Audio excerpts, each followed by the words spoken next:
Okay, we need to talk. I've been hearing it loud and clear from some of you. What's the point, Jeff? Radio's already on its deathbed. Why bother if nobody's listening?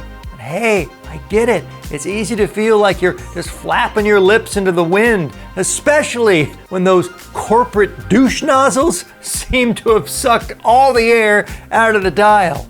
But here's the thing, it's not pointless. I know. Hey, what are you puffing, radio DJ dude? Well, I'm going to share why your voice, your creativity, and your passion actually do matter. And why radio still, I know this is going to be a shocker, has a future, even if it looks like nothing that you're used to. I mean, just because nobody recognized you after that failed attempt with your home perm kit doesn't mean that it still wasn't you underneath all those curls gone wild. And that's the same with radio. We are on the air.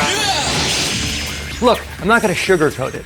If you're expecting to flip a switch and have thousands of listeners overnight, well, yeah, exactly. But radio's strength has never been an instant success. It's always been about building loyal, passionate audiences over time, and that's the key thing. I mean, take the platform that you're watching right now. How many small YouTubers, podcasters, or streamers start with no one watching? Hello, that's me. Yet they, me, keep showing up, keep creating and connecting. And eventually, we find our people, like you, and I love that you're there. And radio, it's not any different. It's about creating moments that matter to someone, even if that someone is just a few listeners at first. And here's a hard truth to suck on. The days of every station battling for millions of listeners, well, they're gone. They've gone the way of my Milli Vanilli Greatest Hits cassette. But here's the big bold headline: you don't need millions to make an impact. And chew on this. Have you ever had a listener tell you that your show brightened their day? Oh my God, I used to get calls all the time from people commenting on how a funny phone call that cracked them up and it helped turn around a dark mood. And you know, I never took any of those moments for granted. I mean, even if it was just one listener, I mean, how many other people who aren't licensed psychotherapists or black market Zoloft pushers can say that? That is success. It's not about broadcasting to everyone. It's about reaching the right ones. And you know, I think we get caught up in thinking we have to compete with Spotify and every other soul-sucking corporate station out there. But here's the deal. Stop trying to beat them at their losing game.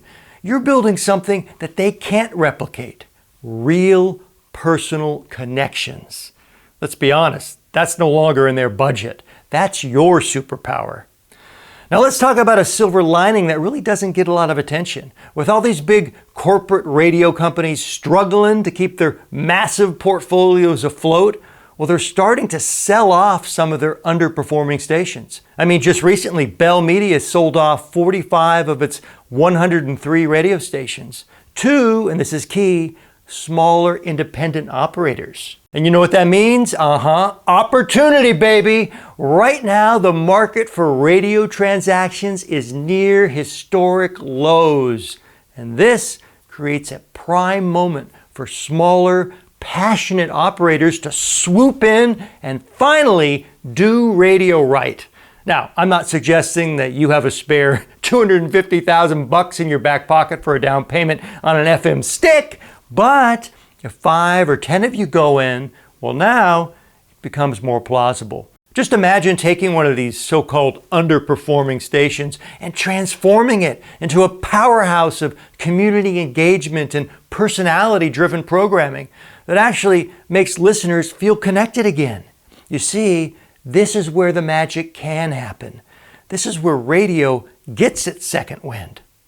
But for those of you who still feel, what's the point? I mean, radio's totally dead. The best days are in the rear view. Yes, I do read all your comments, especially from my last video. Well, let me ask you this. What's the alternative? Doing nothing? Just giving up, hanging up the headphones, giving the corporate overlords free rein to continue their path of radio destruction? Well, here's what I know for sure. If we all just sit around grumbling, complaining, waiting for radio to magically get better, well, duh, it won't. But if even a handful of us, and yes, I'm talking about you, start creating, innovating, and putting our passion into action, we truly can make a difference. And yes, at this point, small wins do matter. You need to watch my video on how a small community internet station in the UK is thriving while bringing the community together. They're doing something very right. And here's the thing, you can too. So, bottom line, start that damn internet station already. Host a local meetup with other passionate radio peeps in your area. Assemble a local talent pool. Put out shows that are so damn good that people can't help but talk about them. Sure, it could be hard work, but hard work with heart is how we build something actually worth listening to. Not just by slapping the word heart in your company name and expecting to touch them. Please. Now, I'm not a totally naive nutter. I get it. It's tough to stay glass half full of bourbon. But when hopelessness starts creeping in, just remember this. Don't underestimate the power of a single voice. Yes, yours. Don't think for a second that what you're doing doesn't matter.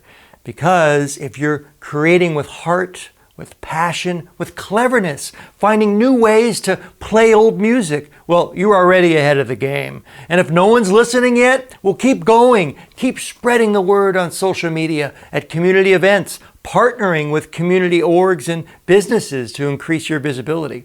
Because radio's comeback, it's not going to be led by corporations or algorithms. I mean, we've already experienced their failed tricks. They're out of solutions.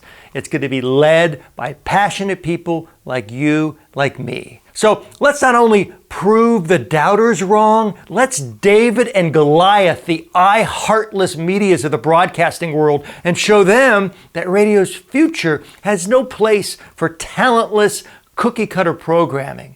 It starts, with us. Yes, I'm talking about you with that USB microphone you haven't even taken out of the box. Well, rip it open, plug it in, and start broadcasting the change that you want to hear. Now, if you need a confidence boost, if you're looking to improve your on-air skills, well, oh my goodness, you've got perfect timing. My Radio DJ 101 mini course is still open, and more important, it's still 200% free. Just click that link in the description. We'll get you started, and you will be rocking mics with confidence in no time, or just in time to help turn around our beloved medium. I'm Jeff, the Radio DJ dude, and if any of this resonated, well, please share the love with a like and a subscribe. I greatly appreciate it. And until our next radio rendezvous, keep, or should I say, start rocking those mics all over the world.